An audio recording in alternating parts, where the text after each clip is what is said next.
Hello and welcome to another Not Chilly podcast. On episode 19, Josh and I talk about the film Jarhead, directed by Sam Mendes. There is not really much I can say about us talking about this podcast that isn't already said in the podcast, so I'm just going to jump right in and let you guys listen. Thanks for being a part of this. The rating system ad is what I miss. Not the amazing, would you steal a car? No. The rating one, not the piracy one. The old one from VHS where it had like all these mixes of different movies and it was like, this movie has this content, and it'd be like, hey, ha, hasta la vista, baby. And it would have like a mashup of the movies. Awesome. It's funny that I still remember like the way that the two guys laugh. One of them goes, hey, and the other one goes, ha, and they put each other. I think they're on a boat. I think that there is an amazing art form to getting something stuck in your head, like when people try to do it intensely, and it's kind of funny what gets stuck in your head. Like, obviously, we have the cliche 9481111. I can't get that fucking out of my head, and I think that hasn't been a campaign for them in over a decade, and yet I remember it before the 9 in New South Wales. 84. Oh, what? What was it? 4811111, 4811111. And lucky bastards got that just a 9, so it's not even that like difficult to do. All right. What do I?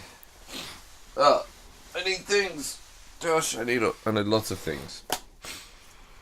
Oh man, how are you? How are you? All right. You good? Oh fuck. How are you? Yeah, just all right. Yeah. What's going on in your life? Very pleased with the weather today. Not really an outdoorsy person, but really, we're up to weather already. Man, first fucking sentence, first question I asked. It's so nice. It's like 20 degrees and sunny. It's fucking it's lovely. This friendship has devolved. So, yeah, what have you been up to? Oh man, the weather's great. I love it. There is sunshine. You asked me a question. I gave an honest answer. You did. I'm just concerned about the honesty. I'm concerned that that's where the honesty has led us to. Tell me how you really feel, Josh. I like Jarhead. Yes. Good start. I like Jarhead too. Well, obviously we're going to talk about Jarhead because you said it. What was it, 2005? Yeah, 2005. Film about, once again, as always, spoilers, as we all know. Like this. If you haven't seen that movie, you're insane because it's great. And that's funny because that's a bit like a reference to the film itself. Insanity and like mental health and stuff. Yes, if you haven't seen it, then that's pretty insane. I recommend watching it. I recommend Sam Mendes not watching the second trailer. Yes, that's right. No, I'm the opposite. I recommend watching all of the trailers. And then go to the movies. Yeah, because you like the mindfuck that is that particular thing. Yeah, I think because Jarhead for me as a film, as an audience member, was part of sort of a 3-stage maturing that I had. So I've been extremely fascinated by war since I was fairly young, probably about 11 years old. Why don't you go marry it? Don't want to be anywhere near it. And there were 3 films that came out that really gave me... So the first being Saving Private Ryan and all of the like crazy stuff that happened. I must have been about 11 when I saw that. And I became from that point really interested in warfare. I'm pretty sure that's really when that fascination started, this idea of what you're so far from home and you're like doing all this crazy stuff. But that's what it was like back then. You know, war was violent then. And sort of war's not violent anymore. Well, but this is the thing, right? So you didn't have YouTube, you didn't have any of that kind of stuff. There was no ready access to... If you didn't see it in a documentary or a film, particularly if you were younger, like you didn't... It was what you saw in pictures in a book. Didn't really even use the internet at that age. I really didn't get into that until I was about 14, 15. And so when I turned 15, Black Hawk Down came out, and that film is about the Mogadishu... the events in Mogadishu during the Somalian genocides, and it's so insanely violent. And the event happened in 1992, I think. 92, 93, I don't know. I could look it up while you're doing that. I think it was 92, and there's really horrifically violent bits in it.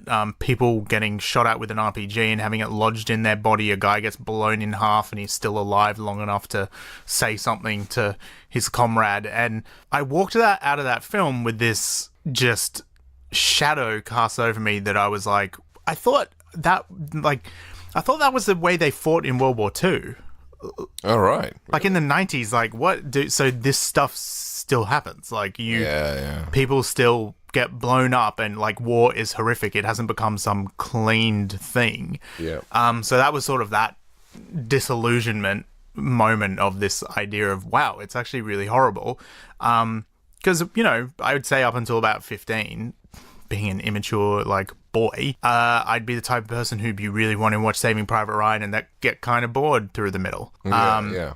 And then when Jarhead came out, it was 2005, I would have been 19, and I was so amped to see this movie because the trailers are really like, yeah, fuck yeah, this is a war movie. You're going to come and see this war movie. Yeah. And what that set up, and this is my opinion, I don't know if this was intentional, but I just can't imagine that it wasn't. I go into this movie and I sit there and I follow this parallel of Tony Swafford, who is the main character played by Jake Gyllenhaal. His character goes through this thing of, I want to shoot shit, I want to shoot shit, I want to shoot shit. All these guys are amped up to go to war, and then nothing happens. And I, as an audience member, was sitting there being like, when is this movie going to get, like, fucking crazy combat awesome? Like, when's this movie going to get actiony? When's this going to Transformers? Well, yeah, not that far, but like, when's it going to be like Black Hawk Down? When's the crazy shit going to happen? And that movie was this thing of going, I left that movie with this self-reflection of going, wow, the filmmaker just dangled this thing in front of you to see if you'd bite. This, I want a war film. I, as an audience member, was the same as the Marines in the film. They watch Apocalypse Now, and they're watching that scene where they're attacking the Vietnamese village. Mm-hmm. And they're all getting, like, hyped up on it because that's what they want to see. And it's like, as a young guy watching that film, that's who I realized after the film ended. I went, oh, I was behaving like them. I wanted the war scene to happen. And you shouldn't want that because war is shit. And horrible and horrific. See, it took me a few years to get to that same conclusion. I watched the film, I was like, oh, this is boring. And then it took me I don't know, maybe I was talking with someone about it, what I thought about the film, and I was like, oh man, not my kind of jam. It was a bit slow. And I think it was the moment when someone told me that it's the same director as American Beauty, and I was like, oh, that little bastard. You're not allowed to like it just because of that. No, it just made me go... it was messing with me in that respect. I was the little boy that wanted to see guns go pew pew pew. He wanted you to parallel that experience. He wanted you as an audience member wanting to see a war movie have this paralleled experience to a character who wants to be in war. Yeah. And I just walked out feeling to be perfectly honest, and because I remember the emotion, it was so strong walking out of that cinema. I felt ashamed of myself. Really? Totally. The film absolutely worked on me. I walked out going, it's disgusting that that's what you wanted out of this film. You should be ashamed of yourself. And fair. That's why I fell in love with that film so instantly, because it changed how I felt about those things. And it's really the point at which I stopped being...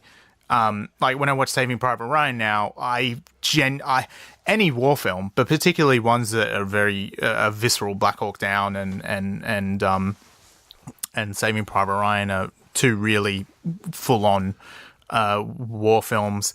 Thin Red Line I don't find as effective, but we can do a podcast on that at some point. I think that film. Stay tuned. Yeah, people talk about it as a masterpiece, and I think it's good, but I'll shorthand it, which is essentially the film is voiceovered throughout by a bunch of the characters who it's really romanticized prose, not prose, poetry. Like it's almost poetry what they're saying.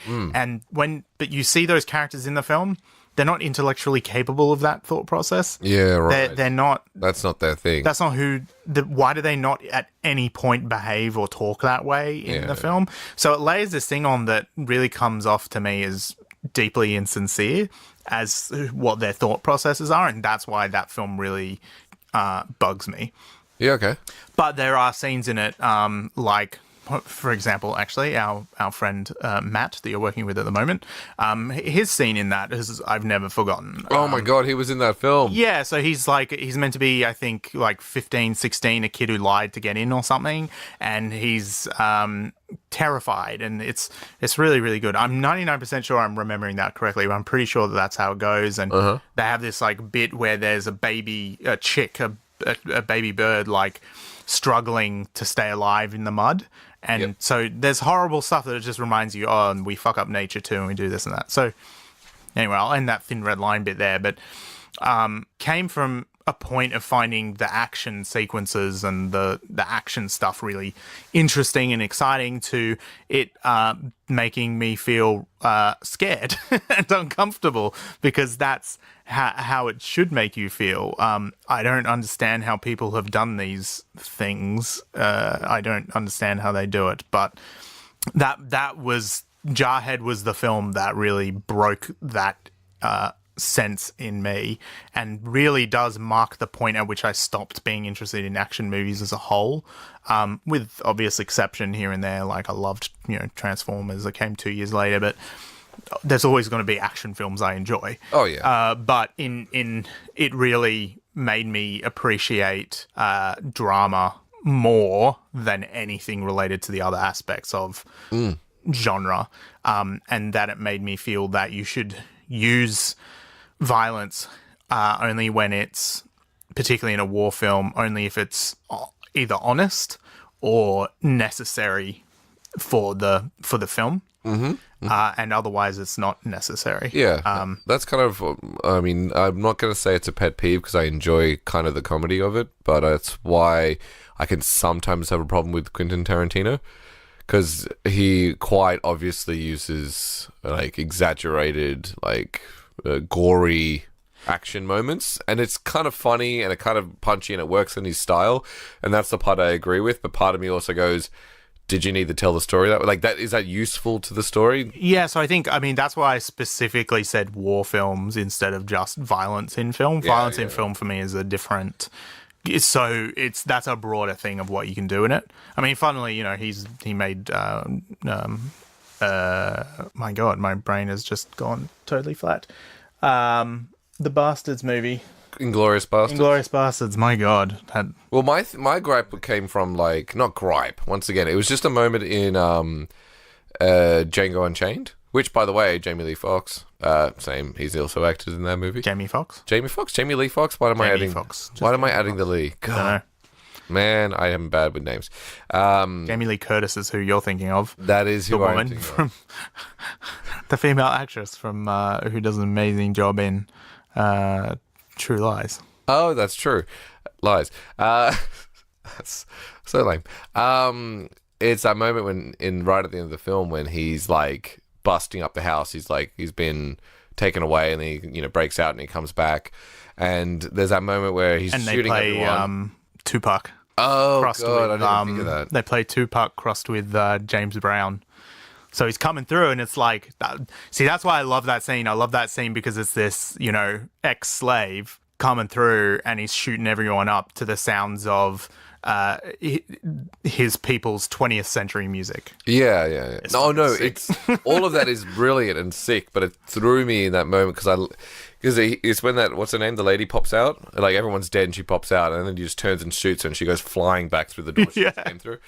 I laughed hard, but then I was also like, no, fuck her. She was a slave owner. No. I don't give a fuck what happened. She totally had the right to die. I'm not suggesting that like that was the fact that she was killed was wrong, but there was something that made me feel uncomfortable about being so like, this is funny, this is great. Yeah, it just depends on how it's done. That's so ridiculous. It's obviously, there's a difference between laughing at that and laughing at, fucking something out of a film about 9/11 or some like that's it's totally different. I mean, that's the purpose of his violence.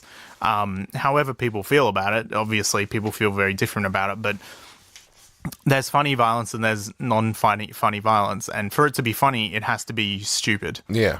And it has to be incredibly intentionally stupid. And that is what he does with his films. Like, the violence in his films is, I'm trying to think, like, it's extremely rarely is it ever realistic. It's almost never realistic. It's so overblown. Which just kind of reminds me of that whole idea, which another movie we should do, coming up on Not Chilly Podcast, Mad Max Fury Road. Oh, yeah. And I know that it's not a funny movie, but... It is. It's got funny bits. It's got funny bits, but it's not actually, like, supposed to be funny. But if it was a fraction less crazy, it wouldn't have worked, I think. It was just... But that's Mad Max. I mean, it's almost it's a genre unto itself. Yeah. It's But that's my whole point about it, is that, like, they did it right because they went for it. They were confident, and they just went ape shit. Totally. And if they pulled that back and tried to be sensible, I'd be like, nah, you've lost. But I mean, that's the beauty of George Miller, is that he's like, there was just no chance in hell that he was going to do something like that. And that's the thing, you have to commit in a certain direction, and as long as you commit in a way that is, there's fidelity throughout the film, everything is sort of within context of what you've made. It's why, I don't know if you saw Jurassic World. No. But, like, there is a scene in that where a woman gets picked up by a pterodactyl and she's being flown around everywhere, and then the pterodactyl dips her into the water. I think it starts to drown her, and then she gets brought back up in the air. And then I can't remember what happens. Like, you think that she's going to get saved or something, and then this giant, I think it's the Mesiosaurus, I think. It's a giant sea reptile jumps out of the water and, like, eats her and the pterodactyl. After, it's like a minute long of just this woman being screaming, horrified, terrified at the fact she's going to die. But there's no, like, people wrote about it at the time because it's unacceptable. You watch this film and you go, what the fuck is that for? Yeah. Like, it felt like it was trying to be a mirror of the way the lawyer dies in the original Jurassic Park. Yep. But it wasn't. Like, he just gets grabbed and thrown around, and that's what I would call, like, a gag death within that film. And that film, it's PG, so it doesn't, that's kind of the most horrifying thing that happens in it. But in Jurassic World, it really felt, he was also painted as not a nice person and these sorts of things. They kind of, even though he was doing his job, which is the second time we've made reference to that. Mind you, it's interesting. Let's talk about the exact opposite of that, Jarhead.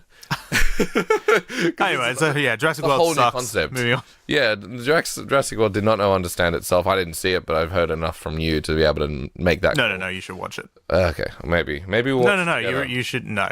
You can watch it by yourself. I've seen it 3 times. I'm not watching 3 times? I know you like really watching films that you don't like more than to some degree. Anyway, but obviously Jarhead does not do those things. Obviously Jarhead takes an interesting perspective on violence, and it takes it to, like, I guess the forethought before violence actually happens, every step of the way to get to the point where that's what I loved about it. It's like it all leads up to the shot. Everything is pulling you towards that. These guys are talking about it. They're dreaming about it. That's what they want. They're sacrificing everything for that moment. And it's a genuine and absolute headfuck. Yeah, so because the army is breaking you down as a human and mentally preparing you to do something that they then don't get you to do. And the thing is, when you sign up for these things, the periods of time that we're talking about is such that they'll go to war, come back, and they've done their duty. Yeah. So unless they re-enlist, that's it. So they've wound them up for something that doesn't happen. And the problem is that they desensitize. I'm talking, by the way, in the context of the film. I'm not talking about military. I'm talking about in the context of the film, which is based on Anthony Swofford's book and about his experiences and what happened when he was in Desert Storm. And I think that is one of the most fascinating things about this film, is just getting people totally psyched up for something. That's, you have to psych them up for, I imagine, because how else do you get people to do what a soldier has to do? Yeah. It's not, there's no 2 ways about it. They have to kill people at some point, and you need them to kill people if that situation arises. That's what they do. And it's necessary because we live on planet Earth. Yeah. And do you think that other, like, I mean, you probably know more about this because of your studying, but do you think other militaries around the world have similar kind of like approaches to, because I mean, it sounds like America has a particular like break you down to such a crazy degree, hype you up so hard for violence and for patriotism and for everything, and then whatever happens. I imagine it depends on what you sign up for.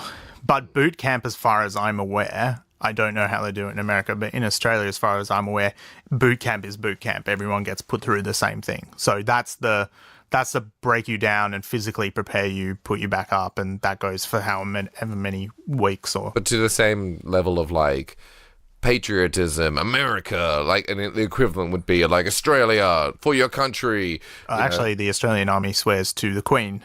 There you go. Which pisses me off, but there you go. But, yeah, I mean, that's this is the thing, right?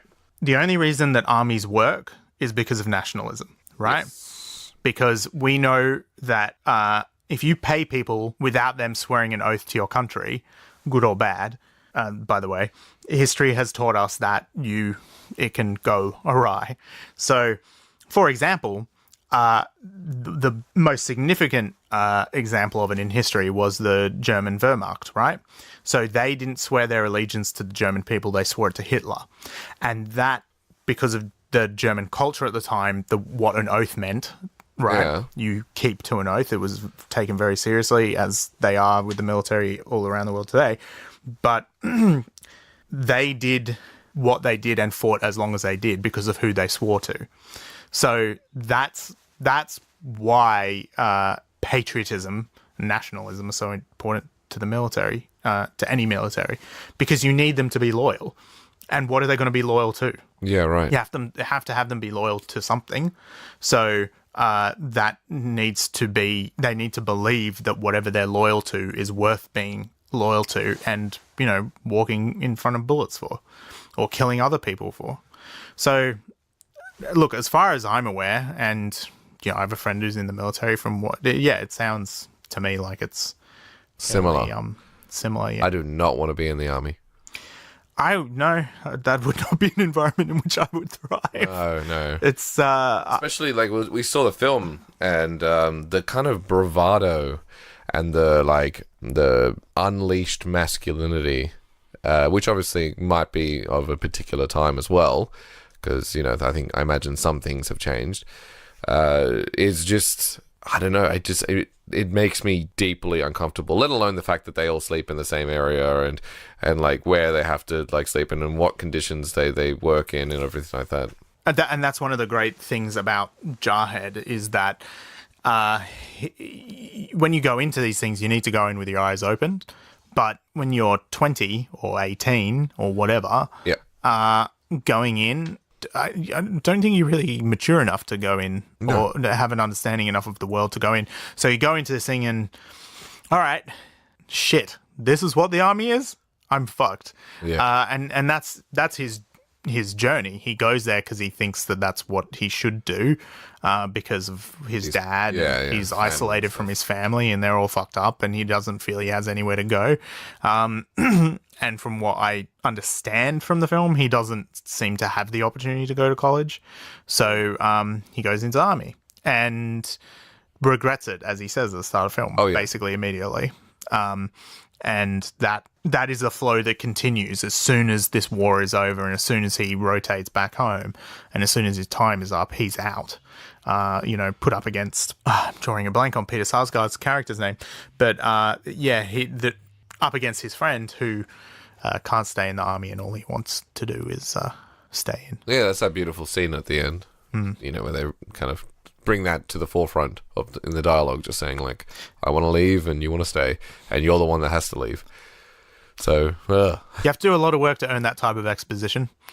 Yes. The film comes very far before anyone can just go, and this is what happened to the characters. Yeah, man. And this is obviously, like, I can't help but draw comparisons between American Beauty and this film, because, in my head, I love, like, if you were to describe this film, guy goes to war, amped up about bullets, then killing people, doesn't get to kill person, goes home. We see what happens. It's like, it's a pretty, like, the film itself isn't necessarily like, it's not like Dunkirk, which kind of like amps you up, and like it has, like, the tension keeps rising. There is tension in this, but it in my opinion, it kind of plateaus. but the characters are so interesting. Well, the tension is coming from the nothingness. The tension's coming from the boredom. I mean, that I think is a terrible elevator pitch. We're going to create tension with boredom. Yeah, can you imagine? Yeah. I think the pitch would probably have been, read this book. Yeah. So I think that is a huge aspect of what the film is trying to say, because I really want to read his book now because I haven't ever read it. And I imagine that that's a huge aspect of what Swofford discusses in his book. Talks about just how nothingness it all is, and how the concept of warfare was so different from what it was one generation before. There's that great bit where Peter Sarsgaard's character is saying, Vietnam, which was, about 18 years earlier, it would take them a week to go a kilometer, and in World War One, it would take them a year. And now it takes like 3 seconds. Yeah. And the fact that their concept of warfare is so built up around the previous experiences, their father's experiences, their grandfather's experiences, their great-grandfather's experiences, because of what their idea of warfare is, they get into this situation where their expectations are totally turned upside down by reality. And every time they're provided with it, it disappears. I mean, you see one Iraqi soldier in the whole damn film. The guy in the tower? In the control tower at the end of the film. Two, because he's talking to someone. Yes, you see two. And just in stark contrast, I might say, to, the next time they went to Iraq. But, well, they were in Kuwait, but anyway. Because it reminds me of that elevator pitch that would have been American Beauty. It reminds me of the elevator pitch of this particular film as well, because it doesn't read very well off the bat if you try to describe it to someone. But then you watch it, and it's all about the characters. It's all about like getting into the heads of everyone and seeing them do things that... I wouldn't say everyone. I'd say Swofford. I would say the main, yes. But seeing what someone would do... Oh, well, I guess our lead would do in a situation, which the best way to describe it to me is that it's a position that you would never be willing to do if you got told, like, would you ever put a gun to someone's head and go to shoot them? Would you ever say the fucked up shit that he said? Would you ever, like, fight the way that you would and hurt people? Would you ever choose to go to this environment? How would you react in these circumstances? And you think to yourself, I wouldn't, like, if I just asked you those questions, you'd be like, well, of course I wouldn't, put a gun to, my own friendly's head and do something crazy like that. But it finds a way to bring you to that space. And I don't sit there and go, oh, what the fuck is this idiot doing? And the same thing I find through the American Beauty films, even though the characters are kind of quite, I guess they clash with each other intentionally. But you never sit there and go, no, that doesn't make sense. That doesn't work. I would never do that. Like, you go, no, these characters would. This guy would. If I was in that situation, I might. It's fucked up and it's crazy, but I might be, I might have been swayed into that way. The great thing about the context of warfare is that it doesn't matter if they're in it or, in this case, like, they're not in it. Yeah. You're putting people in what is just the most unnatural situation in terms of how we've crafted our world. Yep. Which is weird because war is a constant. Yeah. You throw people into this scenario that is so foreign and so backwards. It's not even just backwards. It's backwards, upside down, and twisted around and spinning. That you put people in this pressure cooker, and then in this pressure cooker, you don't give them anything to do. You get them to do highly repetitive things. You get them to do all of these extremely necessary things so that they are prepared for XYZ, and then XYZ doesn't happen. Yeah. So it's really looking at that aspect. And oh, yeah, totally. And the things I really love about it are, they really successfully get you inside of Swofford's head. There's that stuff that runs through the whole film of he doesn't know what his girlfriend's doing back home, and he is jealous, and he's scared, and he's lonely, and all of these things that, there's the phone call that he has with his girlfriend, and she's saying, hey, I went with your mum to go and visit your sister, who it's never said, but we learn that, in that shot without it, we're saying you can't see visiting my sister. There's that shot. We learn that she's obviously in some kind of mental institution. Oh, yeah, that's right. Jeez. So the girlfriend is in a relationship with him that's enough for her without him to go with his mother to a mental hospital to visit a family to visit his sister. Yeah. And that is something that the situation he's in is so tense that he goes straight past that and thinking about what that means to her level of commitment, and goes straight to the fact that, she's become friends with a guy at work. Yeah. And in the long term, he ends up being right. But does that happen because of his attitude towards his jealousy and all that type of stuff? Well, not even just that. I mean, we're looking at, there's a wall inside of the camp in which they put their, unfaithful partners on. There is a whole, psych up. Whenever, he gets a letter, it's like, oh, no, here it is. This is the one. Fucking Jody. Yeah, that's right. There's a culture there that enforces that. Could you imagine being, lonely back at home?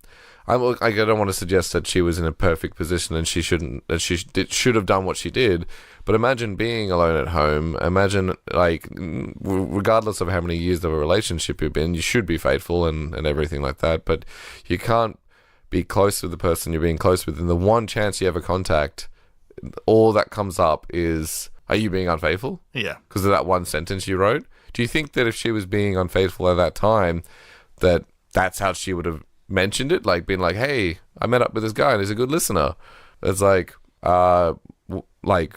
why would she say that? Probably because she met up with some guy and he's a good listener, not because, Yeah, I mean, it's a big leap, but I do think that that's what happens. I think that his jealousy is what pushes her away, which is spun on by this jealous insanity, which, by the way, is not incorrect. I was talking to Tim the other day about it. The split up rates of people in the military is 60%.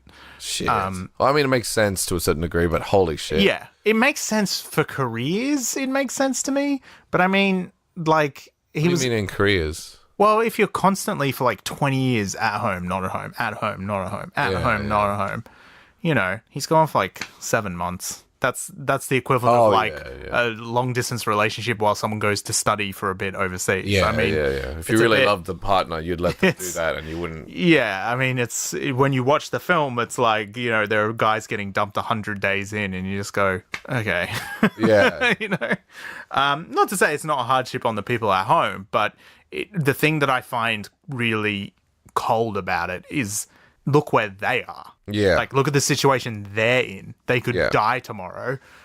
Maybe they, despite having literally signed up for it, do deserve some element of consideration for doing that stuff. I'm not talking about because they're there serving their country, and I'm not talking about that stuff.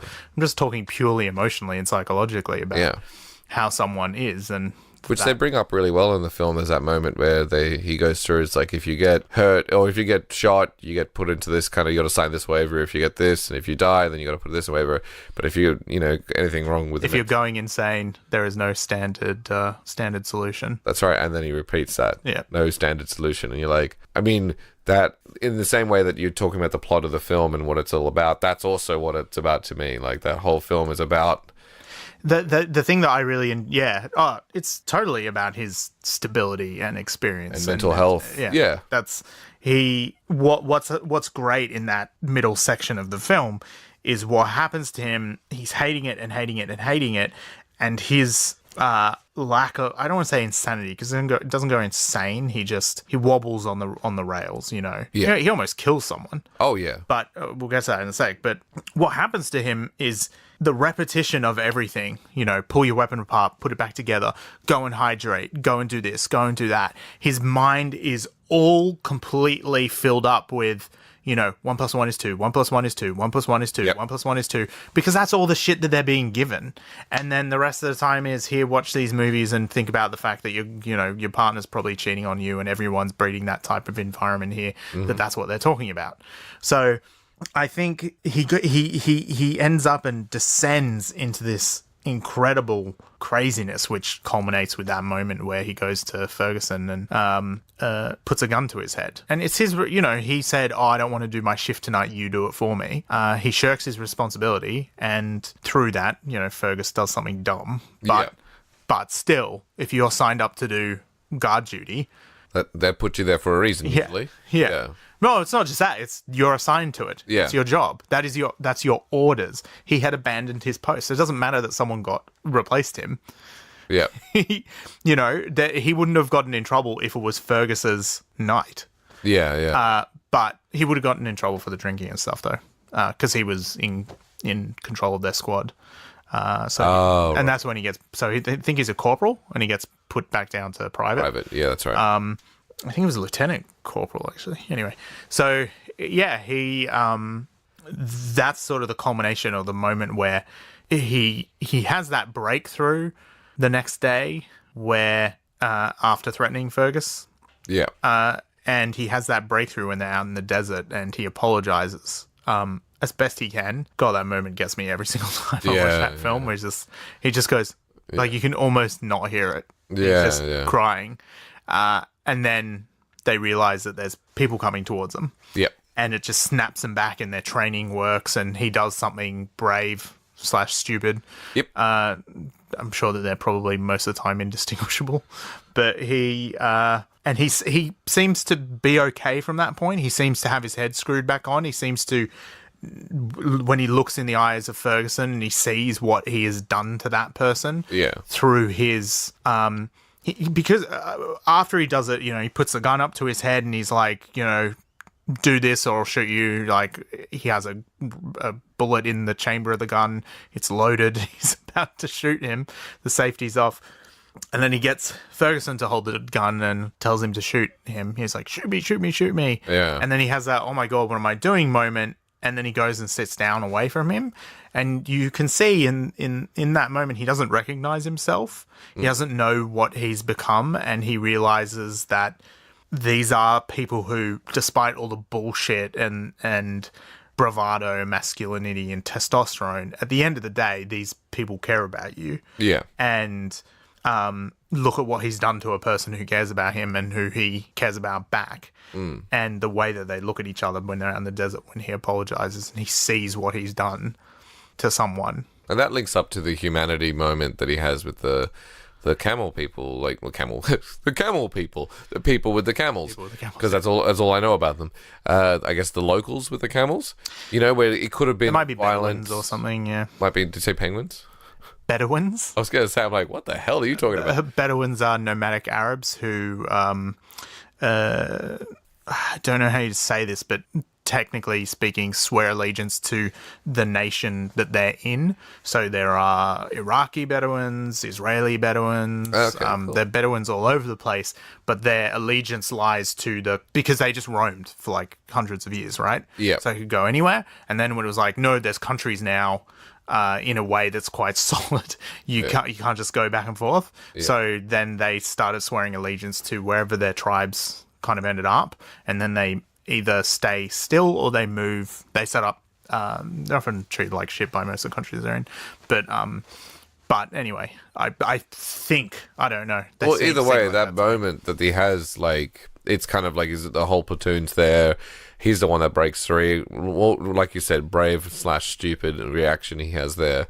But he also took the time to learn some Arabic. That's right. That's the thing, is this is the humanity I'm talking about. Like, this is, he's obviously intelligent. He's obviously been broken. He just prior, he's had his moment where he's just like, a complete breakdown and complete realization, which, a lot of people have in their lives. And then he has a reaction to a situation which could have ended hostile, could have ended up being bad, and may as well have, considering the language barrier. He takes a risk, the risk pays off, and then he gets to see the effects of them in this country.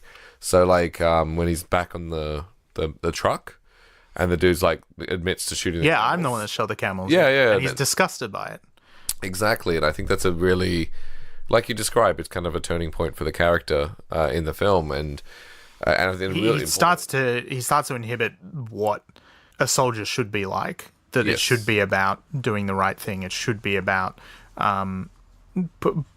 it should be about doing the right thing, basically. Yeah, that's it should right. be about honor. Honor, serving the yeah. nation and protecting people. Yeah. Not just shooting people. And that civilians mean something. Yeah, absolutely. Yeah, and I think that, it's after that they see, when they go to the highway and they amazingly recreate those famous photos and bits of footage. Yeah, can I say props to this freaking art department? Production design is Just unbelievable. phenomenal. Like the like all those little details, and the fact that you could do a close up, or like they did a shot where one person comes up from behind one of the burnt bodies, and the burnt bodies in the like front foreground, and you could be that close and still get a really beautiful and detailed shot. It's just like, oh man, it's that scene is. Because the things that are really iconic from that war is basically Americans in the desert, doing seemingly nothing. Yes, burned out highways and burning oil stacks, and the way that they put you in those situations, is really amazingly done. The way he walks through that highway and. When Peter Sarsgaard's character gets on that school bus, and the only thing and it's so well done that the camera is sort of about halfway down the bus, and he gets onto the bus, and all you see is the back of like a young girl's head, sort of like a small person. You can just deduce the fact that it's a schoolgirl. And he's obviously looking at her face, and then he just gets straight off the bus. And then when Swafford goes and sits down with the dead people, he's like, "It's been a hell of a day, huh?" Yeah. And it's he's saying something. Jake Gyllenhaal is just so outrageously talented. Oh my god, yeah. The way that he can balance that thing of delivering that line, if he was saying it to other people, it would be a joke, and it's just a completely honest statement. Like, him coming and experiencing this is a hell of a day. And obviously, they got bombed and burned alive instantaneously where they were sitting. He's a chameleon, Jake Gyllenhaal. Oh, I know. Chameleon's the wrong choice of words, because the guy from The Dark Knight who plays the chief commissioner, is it Gary Oldman? Yeah. He's a chameleon. Holy wow. But Jake Gyllenhaal is such a versatile actor that you just believe.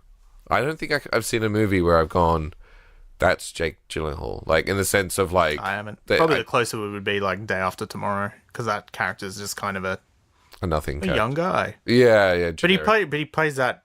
He played it really fucking... You believed everything that was in that. Every scene he was in. It was really, really good. Yeah. But yeah, he... I'm just thinking, I think that the girl that's in that movie is Rooney Mara. Anyway, so the... I can look that up, by the way.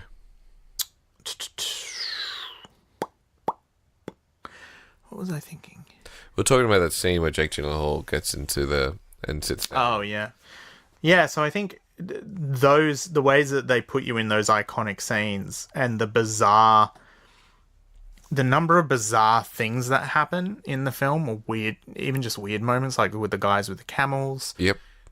They seem to me to just be weird things that you can't explain if you haven't been in warfare. You go, and then I was dragging this dead guy's body out away from our, camp, and then there was a horse. Yeah. And it just... Because every time, anywhere where there's war, it's like there's a whirlwind of human-created madness. Yeah. And within that hurricane of madness... everything has to respond. Nature has to respond, and civilians have to respond. Can I just say that I never felt like it was like it all made sense. It never felt completely out of place. The only moment that did is when he puked in the sink and he was puking sand, and obviously that turns out to be green. Yeah, it's Other than that, everything is love that moment. Yeah, right. It throws you. It totally throws you out of whack, especially when you see that. And I think it's Red Hot Chili Peppers is playing Under the Bridge. I think is what's being played. Well, it just like I was telling before that it kind of totally reminds. I was like, Sam Mendes, he wouldn't do this kind of thing. And then I was like, oh wait, American Beauty, yes, he literally did almost the same thing in a different context. Not that he's copying himself, but it's like, yeah, of course he'll go anywhere as long as it tells a story. But throughout the whole film, I was with it. Like that horse that appears, it wasn't like, that's weird. It's just like, no, that made sense. Like once, like I didn't feel odd about it. It is weird. I think it is weird, but it's like it's just because the situation they're in is so insane. Yeah. That okay, yeah, sure. See, that's kind of my point. They lit one of the largest oil fields on the planet on fire, and it was raining oil on them. Yeah. Okay. A horse is just gonna walk up to me and say hello. Well, that's kind of what I mean by it. It's like it's totally weird. It's totally off kilter. Attention but to it's detail, weird. by the way. I think that's an Arabic horse. I'm pretty really? sure. Yeah, they have a sort of a longer back. I was literally, with the moment you started talking about the horse and being the attention to detail, it made me think of Red Dead Redemption. I was just like, okay, We're not going there. not going there. No, Not yet. Look it up, people. Well, that's so. It's when I was experiencing those moments. Of course, it's weird. Of course, it's odd. You know, like because it's a weird. Any kind of those situations like that, it's weird. Like being rained in oil and like and all that. But I still never felt like it didn't make it. Just worked for the film. I was believing it. Yeah. I believed it. It falls under the category of that makes sense. Yeah, Like right? everything else is so fucked, so that makes sense. Yeah, that's right. And the great job of getting us into that zone, I think. Yeah. Oh, totally. And I think that the way that the film was, man, there's so much more CGI in that film than I remembered. Yeah. Still well placed though. Oh, it looks amazing. Yeah, it absolutely stands up. But it's so incredible how they've the desert extensions and all that stuff. You know, when we watched the trailer before we started having this chat, look nothing like it. Like the horizons had been totally changed, and the skies and the color grade was totally different. Can I just make a really funny? I think it's funny. I wonder if the same CGI guy who did Jarhead with the scorpion fight also did the scorpion in Skyfall. Just saying, man. It's possible. I mean, Also it the exact probably would same. have been the sound. I don't know. ILM did all that, so I don't know. Anyway, I just think it'd be hilarious if it was literally the same guy. Hey, Sam Mendes back with his scorpion. Yeah, Same that's right. scorpion. sorry, was there a scorpion in American Beauty? Like, did we just miss it? Is that his thing? You know, scorpion in every film. Anyway, You've sorry. seen Road to Perdition, right? I have. That was good. Great film. That once again, a film that I remember. The word isn't lackluster. The word is like, it just doesn't try to just like throw something in your face. It just lulls you into this position of an interesting perspective on something, and it doesn't just simplify the perspective. It's the drama of being in the mob, not the action of being in the mob. That's right. And it's such a good film. Like, I love that movie. That's a movie we should do as well. I'm going to write that shit down. Ages. So good. But yeah, he, just on cinematography, it's just Roger Deakins as usual. Who's Roger Deakins? I've never heard of him. Yeah, he's Roger? Is it Roger or Robber? Roger. Roger. Okay. Roger. As in, Roger, as spoken by that droid in Star Wars Episode 1.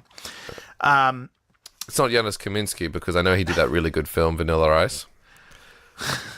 God damn it. Yeah. Anyway. He, no, isn't it Cool as Ice? Oh, yeah, you're probably right. It's not called Vanilla Ice. Yeah, that's true. It just features him. God, that movie was terrible. Yeah, so I think really Jarhead. You're talking about the cinematography, how Roger Deakins. It's quite interesting, yeah. With what he did, it's quite interesting to see how different what he shot is to what ends up in the film in a number of the shots. Like if you go through the trailer, one of the first shots of showing them out in the oily fire. Yep. You can clearly see the guy who's standing guard. You can clearly see the background. It's totally silhouetted in the final film. And that was one of the things that I wondered how they did it. It looks like they got some shots in that sort of darkness, but from that shot that's in the trailer to what we see in the film, completely different. Yeah. And not like different setups. It's the exact same shot. It's just graded and CG'd totally different. Totally differently. I wonder if, because they shot on film. I wonder if when they shot this, they just couldn't get those shots. And so they shot them at a higher exposure and then And then did a Day for manipulated Night them or right whatever. down. Like, Well, it didn't quite look like day, but it probably would have been, probably overcast or something. But yeah, it's interesting. I want to go through the trailer at some point and just go, yeah. Wait a minute. do a trailer comparison to movie. Yeah, I mean, there's a few shots in the trailer that aren't in the film. Like, there's a shot of Swafford actually at the funeral for Peter Sarsgaard's character. That's so terrible. I can't remember his name. He's out exercising, so it just looks like stuff that got cut because it was, why is this there? Yeah. But the other stuff that I'm talking about is shots that are in the film that do not look anything like how they do in the film. In fact, I think when they get out of the planes at the airport, in the film they're all TWA flights. And in the trailer, I think there's only 2 planes, and they don't have logos on them. Yeah, no, I think you might be right. I remember noticing that, and as well as like the color is completely different. I think they're silver because they were preparing for them to be American Airlines, maybe. But it looks... Whoever paid the branding. No, I imagine it was actually just for them to get approval for TWA. Yeah. To put it there. Because I don't remember when TWA collapsed. I think they were still around in 2005. Yeah, so, I mean, obviously there's always going to be differences between, the final output of the film and then, and the trailers and stuff like that and filming it, like, on the day. But it is... I actually, I think I said right at the beginning of the film, it's like, this doesn't straight off feel like a Roger Deakins look. I mean, you might think otherwise, but I also know that he does come from a documentary background. And so in my head, it's almost like this is probably more like what he's done before than we think. To me, it does, because I think a lot of his later stuff tends to get sort of attributed as this is his style. Whereas he's a bit of a mix. I mean, that isn't very far off from how they shot There Will Be Blood. Okay. There's a lot of No, I haven't. No, we need to see that. But was it handheld? I thought There Will Be Blood was very static, like dollies and... it is, but when they use handheld, it's like, that's what it looks like. Yeah, because this was really hard. But one telltale, which I remember when you compare this to Prisoners, for example, is that it seems, I mean, whether this is Roger Deakins' choice or whether this is a director's choice, whatever the answer is that it always seems like he doesn't overshoot. All the information tends to be in 1 or 2 shots. Yeah. There's so many scenes in that film which has many lines of dialogue where it's a tight shot on one of the characters that doesn't say any lines until right at the end, and then all the dialogue that is stuff that we want to hear is going on slightly out of focus in the background, like shit like that. Yeah, I mean, two of my favorite examples of how Roger Deakins and Mendes in this film use just standard filmmaking. Yeah. Is not standard. You use what should be standard, using the shots to communicate emotion or emotional perspective. Yep. So when he gets asked to come and bugle, there's always tight shots when the that scene is shot like a comedy. It's quite funny. He's in the foreground. You have Swafford's head taking up half the frame from behind, and then the staff sergeant is like, and this is a really big thing for us, he's going to come and do reveille today, and he walks off camera, and then a second later he comes in and takes up the rest of the frame with his whole head, and he's like, where's your bugle, or whatever he says. They have the discussion about it, but when he starts bugling with his mouth, it goes from a tight shot, and it goes from shots that have the staff sergeant in it close to him, and it from shots that have the rest of the unit with him, and it goes to this wide shot, and he's just isolated with no one else near him, when the staff sergeant off to the far right of frame, I think he's even off frame a little bit, but it's far right of frame, and he's just looking like a dick, and it's this thing of he feels completely alone in this moment. He's embarrassed, totally embarrassed. And they go, oh, what should we do? Oh, we should throw him in a wide shot so he looks totally on his own. Well, they did a great job with that, because that in itself is a little bit of a transition. He's got to escape out. He goes to take it. And like you said, it's this funny moment. It's this close-up. But it goes from, I don't know, laughing at him to feeling really uncomfortable being in his head. Oh, totally. That's how I felt when I watched Yeah, that. of course. But he still looks like a dick and it's funny. Yeah, But so the other moment for me that's really amazing is when And Roger Deakinery? Is that what you're... just good filmmaking, I guess. Yep. Is when he gets mail from his girlfriend and he walks outside the tent and the other guy in his unit gets the photo of his newborn baby at home, and so he's sitting outside the tent in the dark reading this letter that says, I've just made a new friend and his name is blah blah blah. Which we're not even hearing, by the way. We don't even know, but we know on his voiceover or face that he doesn't like what he's reading. Yeah. And he's upset. And it's actually, the flap of the tent is this nice diagonal that cuts the frame in half. And in the other half of the frame is inside this immense joy and beautiful moment of something about love. The opposite end of it.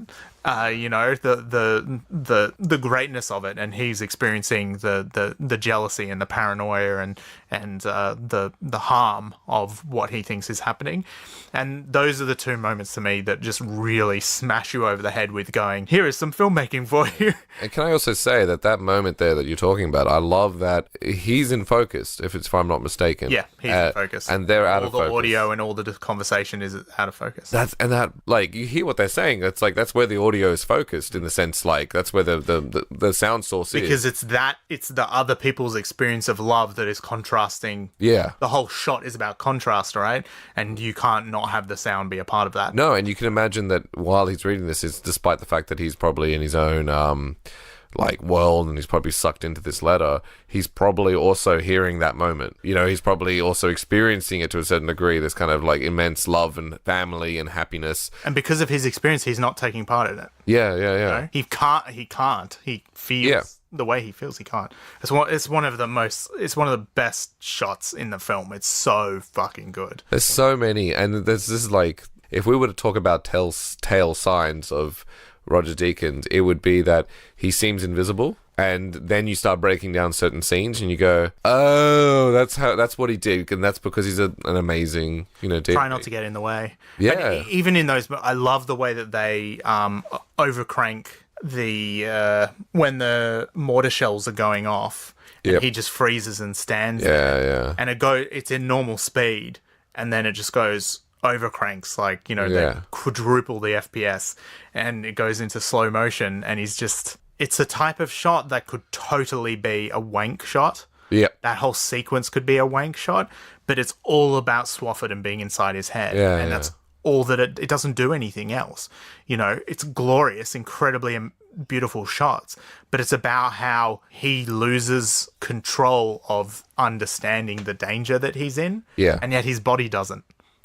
Straight afterwards, hey, what happened? He's like, I pissed myself. Although I think the closest thing to showreel material is when we finally got to the oil fields that are lit up. He would have just loved playing with that. I'm sorry, but like highlights in darkness, I think he has a thing for it. I'm sure it would have been like if we break it down, we'll probably be able to read really deeply into that, but it's just looked so good. There's moments in most Roger Deakins films I can remember which have that similar kind of couple of moments. Blood, for instance. I didn't realize. You keep telling me that it's Deakins and I keep forgetting. So fucking good. Yeah, I'm so totally. Man, it's funny because I was at the beginning of this. This is one of the things I love about doing the podcast, is at the beginning of this, I had like a real the way that my brain works is that I kind of need to brainstorm my way out of an idea, because I can sometimes see things a little bit simply. And so I love when these kind of moments happen, when I go, yeah, this doesn't look like Roger Deakins, and then we suddenly talk about it, and then by the end of it I'm like, oh yeah, and this is like that movie. It's like, I just love that moment. I think for me his trademark is pure script focus. Is that nothing is wasted. No. And as we were saying with Prisoners a while back, you should really watch There Will Be Blood, because that film is such a good showcase of how do you make a film that goes for like 2 hours and 45 minutes that has this epic story, and this epic battle between these two characters. and do it with as few shots as possible. Not that that's what they set out to do. No, I know. But when you look at it, you just go, It's not as so decisive. It's so decisive. Well, that's kind of what I was about to say. It's not. I wouldn't suggest that like the way that he shoots is to aim to have as few shots as possible. It's to aim to have just as many shots as you need to tell the story right. Exactly. You know. And that's the thing is, what do you need? You know. Yeah.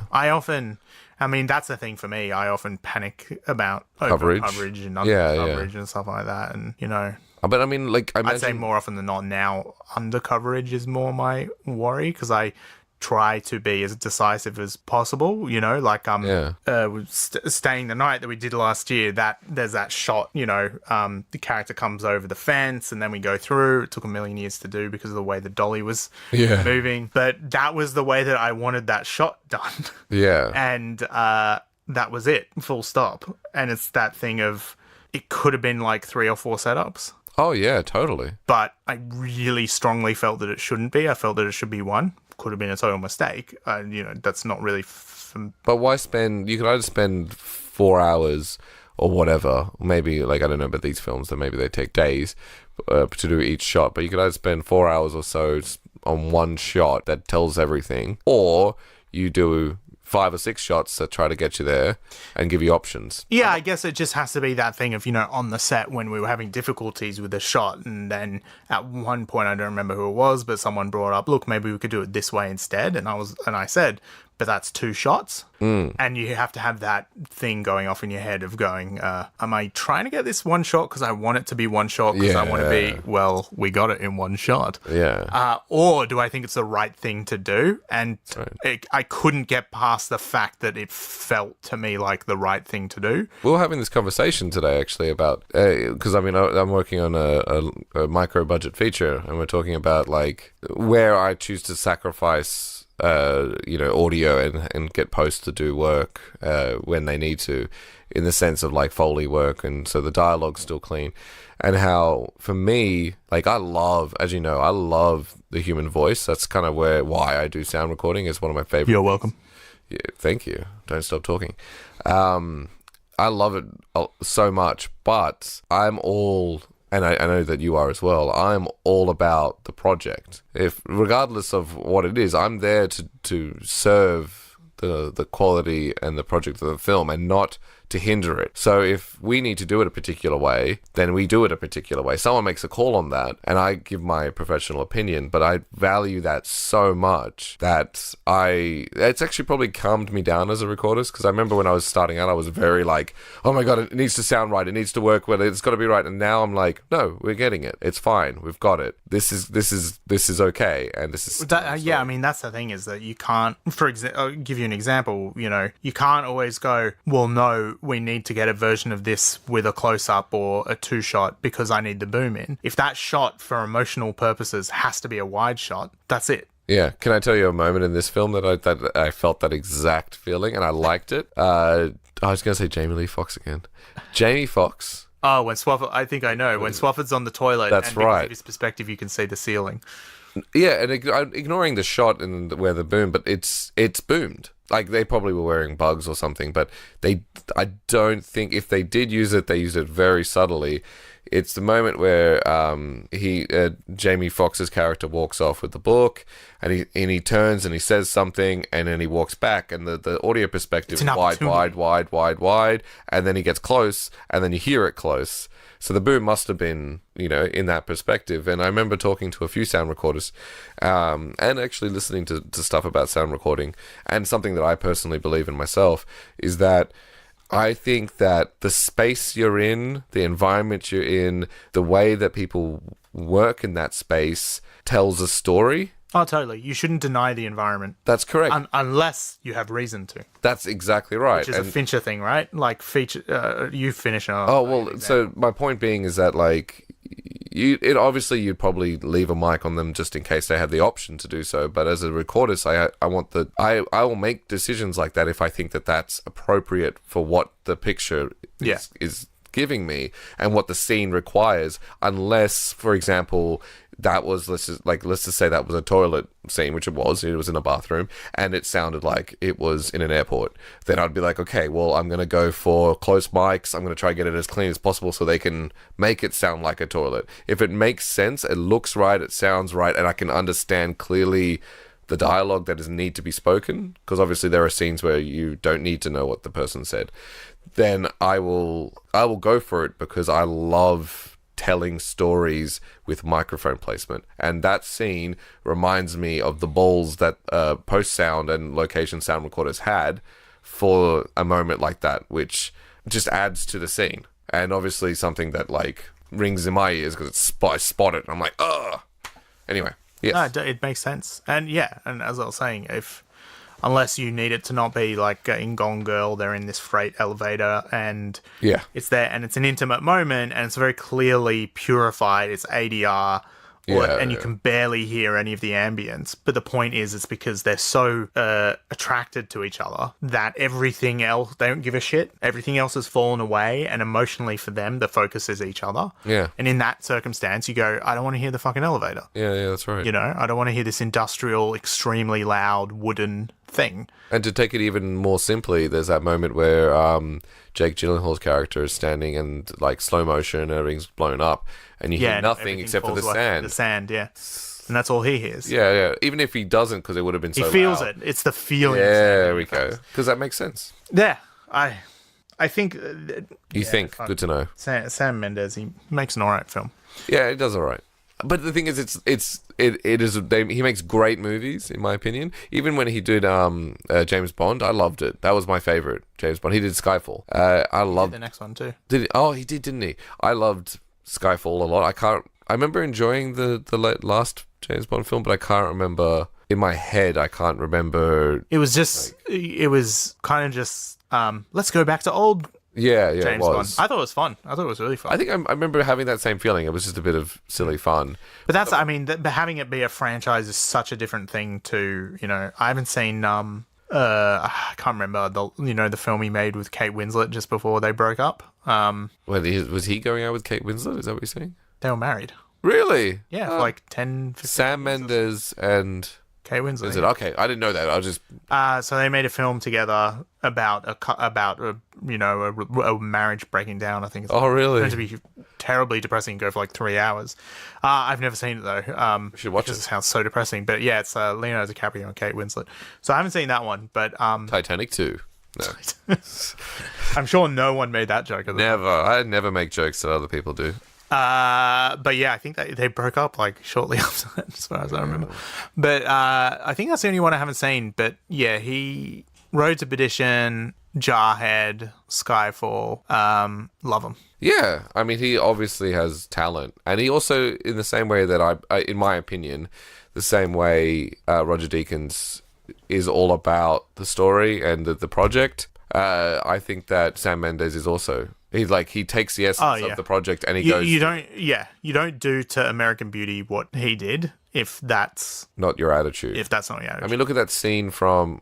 did Roger Deakins do the Skyfall? Yep. Okay, there's that scene, one of my favourite moments in cinema history, in that James Bond film, which is, you think James Bond, right? And you know exactly what I'm talking about, I assume. Is when... I don't know the actor's name, but it's the bad guy in Skyfall. Javier Bardem. There you go. He's coming down to the elevator. Did in a weird accent.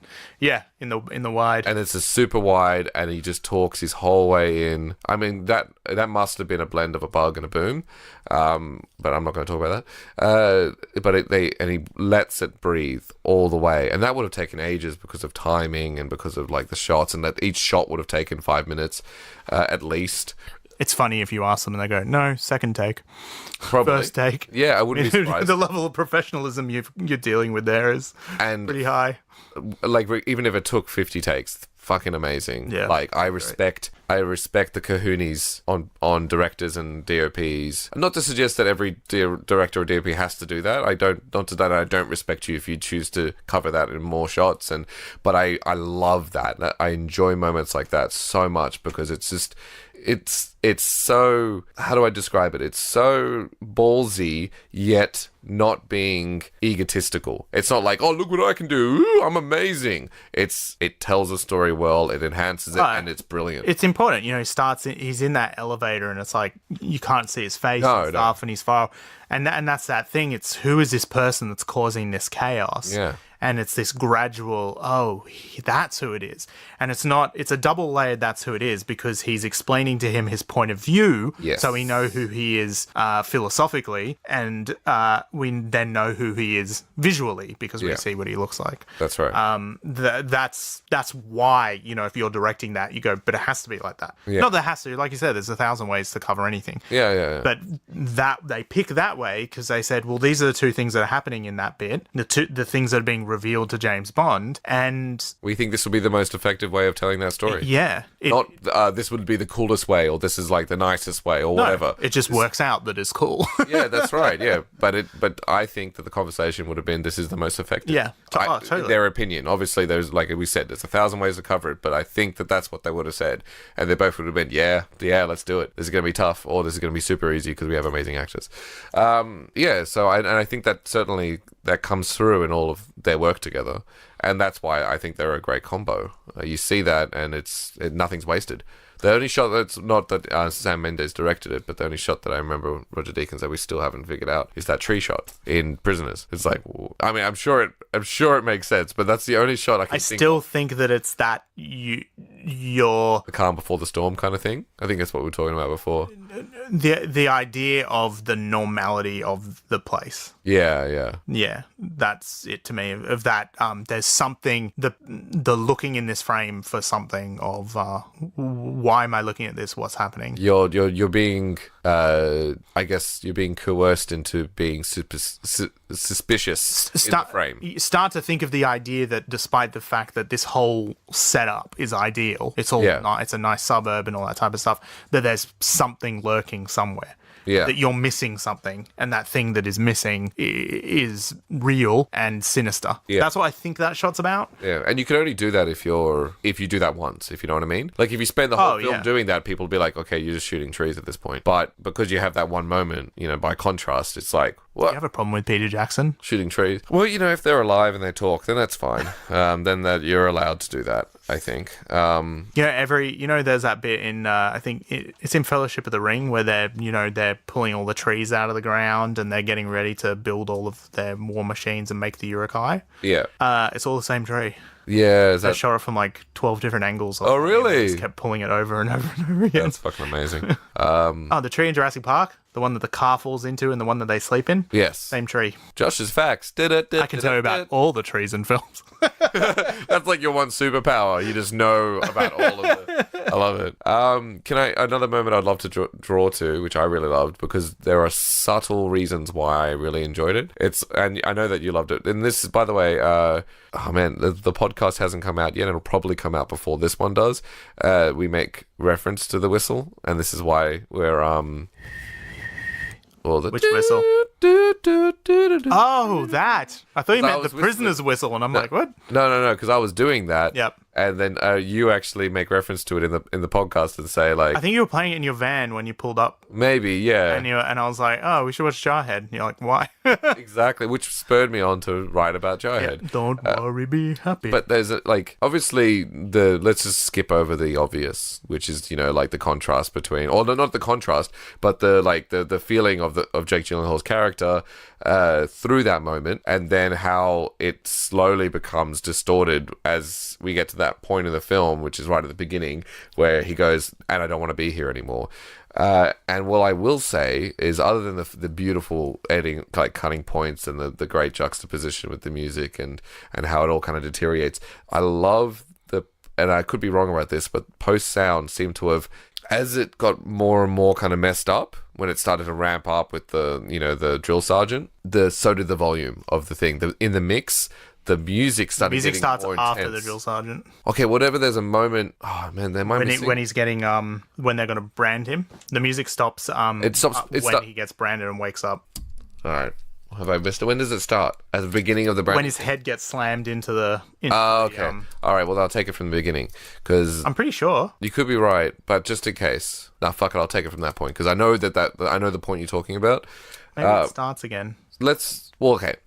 So one of the points I really liked in the film was the thing where, obviously the tune that we were singing to, and for the not so obvious reason, because I remember in the scene, it either starts around the drill sergeant scene and stops at the stops at the end of that, but I know that it goes through the scene where he gets pinned down and he's going to get branded. But the way that as the chaos brews, the intensity of the song comes up, not just the volume in the mix, but the intensity and the way it starts to just like, it's like if you keep introducing sounds into a spectrum, let's get super geeky here, it becomes, as long as you don't use the same parts of the audio spectrum, you can actually create a lot of chaos before it starts to peak and become just noise, essentially, or distortion. And if you fill that up correctly, which is what it sounded like they did, but only as it got more and more intense, it creates this like so much is going on,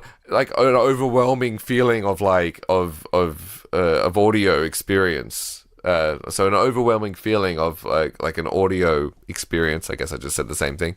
I'm just telling myself 30 minutes.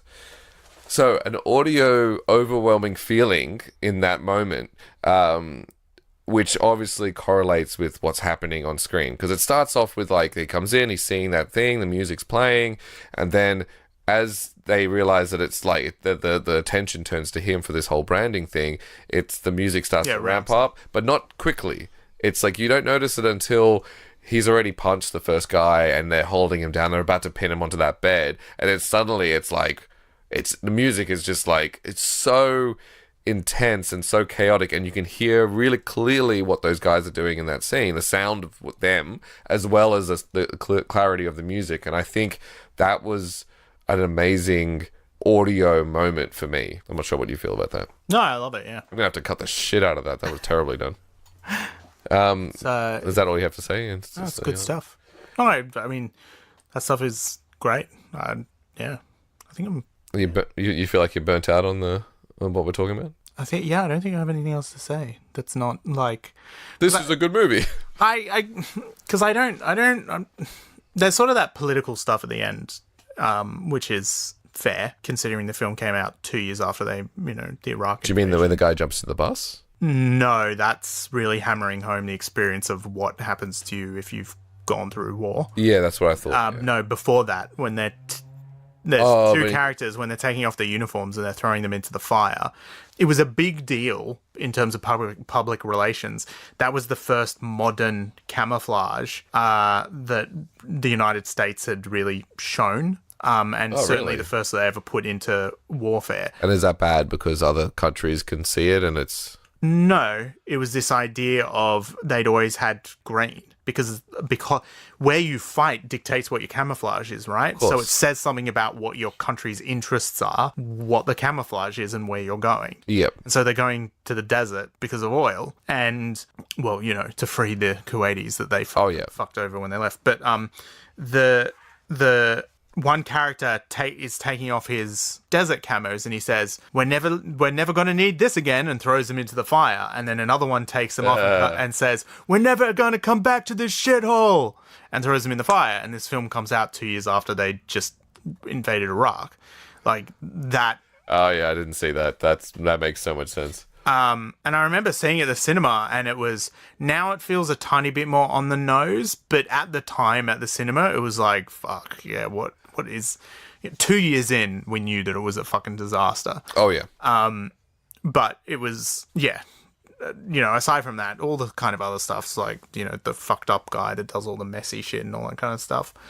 I don't think it really needs to be talked about. No, it's something that we experienced.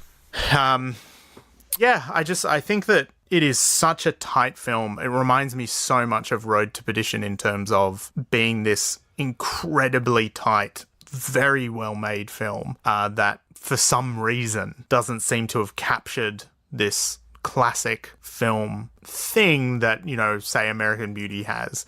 I think both those films are way better than American Beauty, but that's just me. Road to Perdition in particular. But I think that it gets a bit frustrating that Jarhead is it's not really a talked about film.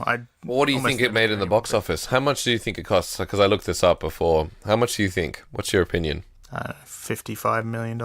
And what do you think it did in the box? 60, 70. Yeah, your averages are right. It's the budget of 72 million. Right. And it made 96.9 million in the box office. Which, as you describe, it's sad to think that this film didn't have That's a healthy profit, though. But yeah. Oh no, it still is. But it's a great movie, and it tells a lot of really a great story. I mean, I'd be totally curious to look up what the difference is in American Beauty, and that's once again the only reason why there's boobs in American Beauty. Pete. Yeah, and I guess it also tells a story about I just think at a very cynical level, I'm thinking like one's a war film that has no war sequences, and the other one's a drama where some people get their kid off. Just from that fact alone, I feel like people are shallow enough to make a decision based on that. True. No, I actually don't disagree with you there, unfortunately. Like, it's the sad reality. What have you got here? Oh, holy bejesus. Yeah, man. Okay, first of all, if I'm not mistaken, the running time of Jarhead is 123 minutes. The running time of American Beauty, drum roll please, 122 minutes. I'll see, that'll make a difference in your box office. Could you imagine? I wonder if there was any, I wonder if they got to the end of the edit and went, hey, how long's the run time? 122. Are you kidding me? That is so close. Yeah, and obviously, I mean, do you want to try guess it? No. 15 million to make American Beauty, which kind of makes sense for its time. $356.3 million in the box office. Holy bejesus. That's an insane amount of money. That isn't it. Obviously there are reasons why that happened, and it's the time, it's a lot more, it has a much more mass appeal, and you can sell tickets, like you said, with nudity. So it's... I'm just being cynical, by the way. Totally. I wouldn't have a clue, but I just feel like... I'm not a marketing expert. Subject matter-wise, people... I feel like Jarhead's the type of film that you can't sell that. That's the type of film that today would be, let's distribute that on Netflix because people would watch it on there. But to be honest, I also think that it's the kind of film that you want to watch if you're interested in the psychology of warfare. You don't go into the movie going, what is this? I don't really care. And then you watch it and go, oh, I came up with some new information. You go searching for it because you go, oh, this is a good story about... I'll never stop being thankful for the fact that the marketing tricked me. Yeah. That is an important moment in my life. Ooh. Particularly as an audience member, but in terms of perspective on these things, and as shitty as it is, when we made that In Our Time thing, that this film... brilliant film. This film rivals Jarhead.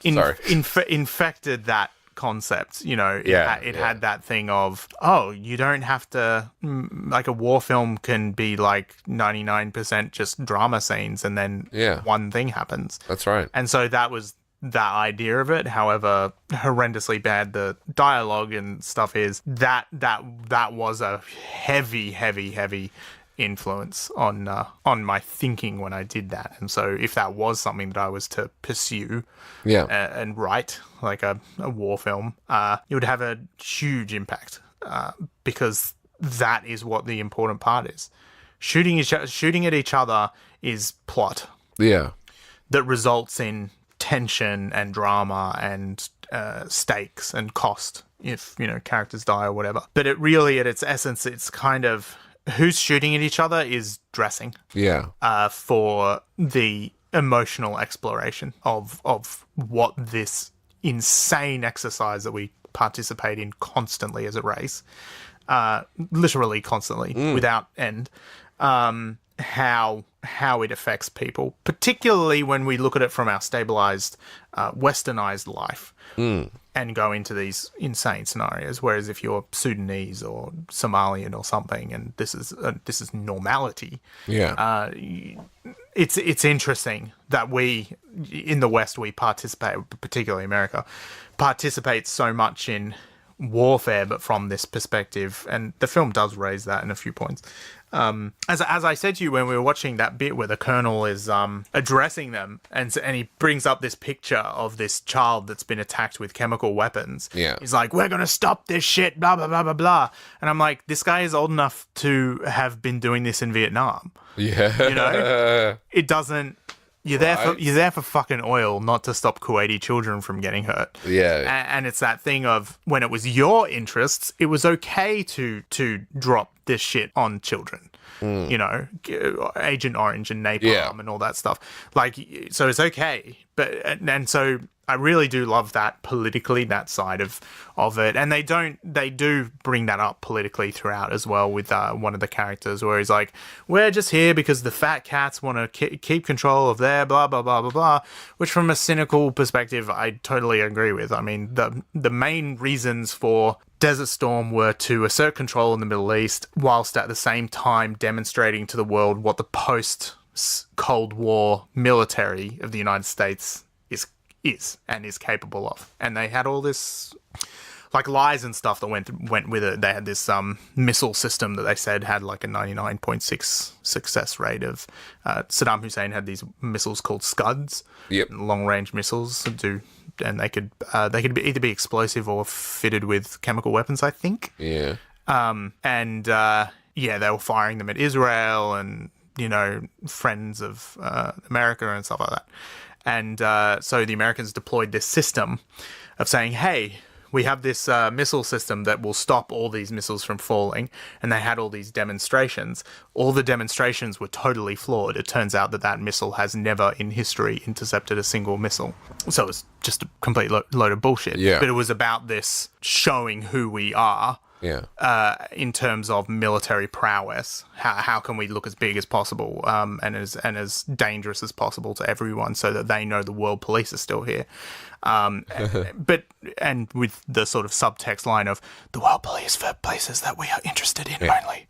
Team America, step in. I know, and they fucked over their allies in the same instance. Like, Israel was about to go to war with Iraq, and so they said, hey, we'll give you this missile system and it'll stop them.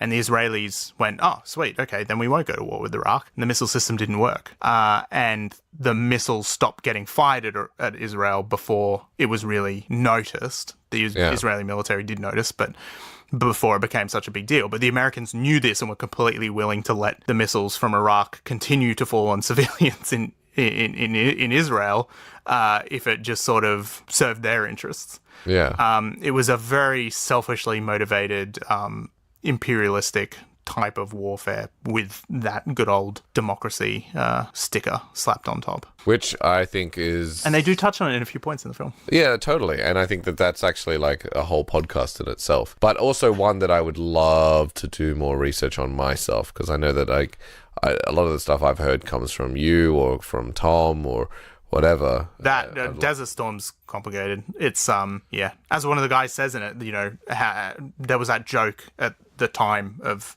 both for this war and before they went in 2 more times, right? So they were scared of the chemical weapons this time. Yeah. Then in 1990 somewhere, I can't remember, I think 1998, 99, they ran an operation called Desert Fox because Iraq said you can't come in and inspect our chemical weapons anymore. And so they shut that down. And so the Clinton administration blew the shit out of them. And then a few years later, the Bush administration is like, we need to go and stop their weapons of mass destruction that they knew weren't there. But it was that joke for the 3 times of them saying, well, we know that they're there, was how do we know? It's because we still have the receipts. Because they gave them all to Iraq because they hated Iran, and Iraq fought a disgusting war through the late 70s into the 80s. I think it was quite long. It was like 10 years. Vicious, awful, civilians murdered, or just appalling. And which was why when they went into Desert Storm, they were so scared, because that was what the Iraqi military had just fought through 5-10 years earlier. They were seasoned, incredibly hardened soldiers. And but the reason that the Iraqis had it was because the Iranians overthrew the United States had installed a government in Iran, and they overthrew them. Yeah. And they replaced it with a Islamist administration, which is shit. They are shit. It's a pretty fucked up administration, but they weren't pissed off that they were Islamists. They were pissed off that it wasn't what they wanted. Yeah. And so they just had this anti-Iran thing, and so they helped Iraq as much as possible to fuck up Iran with shit like chemical weapons. So yeah, it's just this crazy thing of how dare you fucking, drop this shit on these children. It's like, you gave him the stuff to do it with. Yeah. I do like that they don't shy away from that, because it wouldn't be okay if they didn't. You have to address the hypocrisy and the imperialism of what they were doing. So the most important point I took out of that was that your amazing, maybe not intentional wordplay when you said that Clinton blew up. I don't think I can think of what Clinton and the word blew or blow. He did not have sexual relations with that woman. Well said. No, like I said before, he did. This would be a really interesting, and it'll be an interesting podcast to talk about in shitload of detail. That's kind of all you need. Yeah, that's all you need. Broad strokes. Broad strokes, but no, I think it'll be good to hear a deeper perspective. You'd have to talk to a journalist or historian about it. That's broad stroke stuff. It's interesting, but it's not. It makes the film more true in terms of context and things that are said and done. It doesn't. The emotional journey is unaffected by those things. Yeah, you could have taken it out and still had the emotional journey, but it added to, once again, another example of... Yeah, Sam Mendes, you can't make a commentary, you can't study something, and to me, he comes off the type of filmmakers, he can't study something without making a comment, because he feels that would be not the right thing to do. Yeah, well, maybe we should talk to him, bring him on the podcast. Tweet him, bro. Yeah, I was tempted to. I was tempted to actually Twitter, would he? He seems a bit regardless, high class for Twitter. Hell, tweet Jake Gyllenhaal and say, "Hey man, let him listen to this podcast about." I like that. Did you ever listen to Gimlet's Mysteries show? No. It only ran for 5 or 6 episodes, but the last episode was she was trying to find out how tall Jake Gyllenhaal. Oh, you told me this. Yeah. And how she eventually found out was just she found someone who knew someone through the manager, and then the manager lined up a phone call and he called her. But before that, she tried any other way that she could figure out. And one of the resorts that she went to was her friend was at dinner and was like, "You still doing that story about Jake Gyllenhaal? Because he is sitting at the table across from me." And her friend went up and was like, "Hi, oh my God, how's it going?" He's like, "Oh yeah, do you want me to sign something for you or something? Do you want to take a photo?" And they took a photo and she's like, "How tall are you?" And he's like, "Why is everyone asking me this?" Yeah. Because this person was stoking the fires of this mystery. Yeah. And he ends up telling her, I think he's 5'9" or 5'10" or something like that. I mean, that's important information. But it's he says that I don't know how, but for some reason I'm 6'2", everywhere. On Wiki or whatever. Yeah. Different websites were saying, IMDb said this, and it's so stupid. Why? Yeah. Why is this? Maybe if you're what's it called, an agency, an actor's agency, and you need to for the reasons of. Oh, I imagine that's why. And then, but at some point you just go, it's Jake Gyllenhaal. Yeah. That's right. You're gonna get Jake Gyllenhaal. That's right. So you're going to make all the actors match his height if necessary. Yeah. Because it's Jake Gyllenhaal. Yeah. I mean, the guy that played Gimli in The Lord of the Rings is 6'4". Oh, yeah. So if you can do that, shut up. Yeah. We'll make it happen. Fix it. Yeah, that's right. If Tom Cruise is taller than everyone in half the films he's been in. That's right. That really stopped around 2002, 2005. That was a Spielberg intervention, I think, of enough with the being taller than everyone already. It's okay. You can be at whatever height you want to be. Just be you. That's right. So that's Jarhead. That is Jarhead. Starring Tom Cruise. To be honest, another really important point that I just want to say is sunburn. That's I remember watching that scene, every scene in the desert being how are they not all red? I get that they probably wear sunscreen. I get that that's probably a thing. It still blows my mind. It's really important facts. It's hot in the desert. So you're going to have a show, it's like, fun facts about trees. And I'm going to have a show, weird, stupid shit no one thinks about and doesn't want to know about. I thought about it when they were sitting on that pipeline and he brings over the scorpion. And I'm like, fuck, you guys should not be just like sitting out sunbathing in Yeah, right? I wonder how many Arabian people that went to Afghanistan got like melanoma. Like, I wonder if people actually properly used sunscreen. Afghanistan's pretty cold. Doesn't matter. Doesn't mean I mean, it's fucking hot, right? But UV rays, man. Oh, no, I know. But, maybe it's overcast a lot. Who knows? Oh, wait a minute. That doesn't affect UV rays. Yeah. Well, a certain type of UV Retract rays. that. Yeah. No, I'm going to keep your stupidity in. Keep my stupid in. I got to keep as much of that as possible because it's got to match my stupid. What have we got? No, actually, that's it. That's every point that I wanted to make. So, yeah. Awesome. Thanks for freaking potting with me, man. It's like, I love doing these things. We were just saying today that it's like, it's a great opportunity to hang out with a cool dude and also like getting to do this. I love it. Do you know what I realised, as we were talking before, not about Jarhead? That you never want to spend any days with that thing that you wrote down earlier in your book. Yeah, that's exactly what I'm about to say. I don't want to do this anymore. What thing? That we should watch in our time with Matt. Oh, yes. We shot that 10 years ago, like this week. Are you serious? Yeah. It was like it would have been a week ago or something. Like it would have been within the last 15 days, 10 years ago, we were shooting in our time. It would have been, oh man. It was late September. Because I started dating Laura in 2008, like in like a week. It might actually really pan out. It was just after we'd finished. No, because I can 100% tell you we were shooting in September. Yeah. That is definite. And it was the second half of September, I'm 99% sure. Oh my God, that's crazy. So yeah. 10-year reunion. We should have a screening. Oh yeah.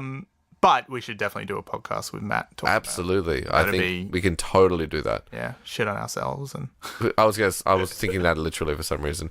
I love it. That's a precursor to another episode. Thank you very much, ladies and gentlemen. This is what we give you. We give you these tickets. We got to do it before the end of the year to make it a 10-year anniversary thing. That's right. Well, we will. We just got to make sure Matt doesn't go on his honeymoon. So selfish. Yeah, Matt, right? Such a selfish guy.